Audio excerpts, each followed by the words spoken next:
ওই কি হচ্ছে এখানে? দাদা, আমি একটু বাচ্চাকে দুধ খাওয়াচ্ছিলাম। এখানে এসব হবে না, অন্য কোনো জায়গায় করো। আরে ওই এসব কাজ এখানে চলবে না, অন্য কোথাও গিয়ে করো। দাদা একটু সময়।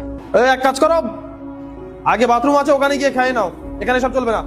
দাদা, আমি ওকে খাওয়াচ্ছি, আপনিও কি বাথরুমে খান? রে এক তোমার বাড়ির সামনে বসে সব করছিস, তারপর আমার সাথে চোপড়া করছিস। কি হয়েছে? আরে মা দেখো না, ঘরের সামনে বসে কি সব করছে, আর ব্লাউজ ট্লাউজ ওঠাচ্ছে। কি হয়েছে রে? হ্যাঁ, প্রতিটা বাচ্চাই মায়ের দুধ খেয়ে বড় হয়। আরে মা তুমিও না কখনোই অন্যের ভুল দেখতে পারো না, কোথাও ওকে কিছু বলবে তা না আমারই ভুল ধরছো, সবসময় আমিই ভুল তোমার কাছে। ও তোমার নিজের লোক না আমি নিজের লোক।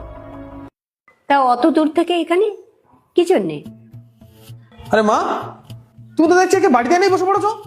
হ্যাঁ, তো কি হয়েছে? বাইরে কি ঠান্ডা বলতো, আর বাচ্চাটাকে নিয়ে আছে। আরে তাই বলে একটা অজানা মানুষ চেনো না জানো না যাকে তাকে বাড়ির ভিতরে এনে বসে পড়বে? আমি দেখছি তো, আমি দেখে নেব, তুই যা ভেতরে যা। আজব মানুষ। মা সে কোথায় গেল? সে তো চলে গেছে।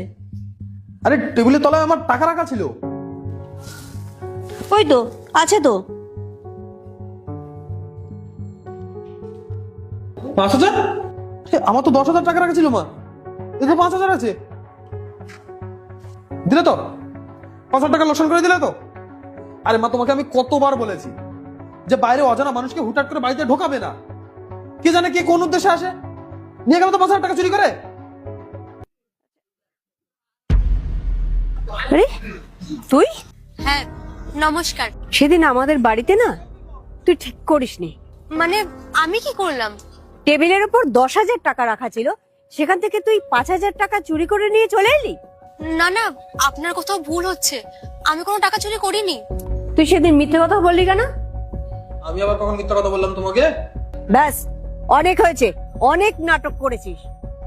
তোর এখান থেকে আমি কোনো সবজি নেব না। আরে শুনুন, আপনার কোথাও সত্যিই ভুল হচ্ছে, আমি কোনো টাকা চুরি করিনি।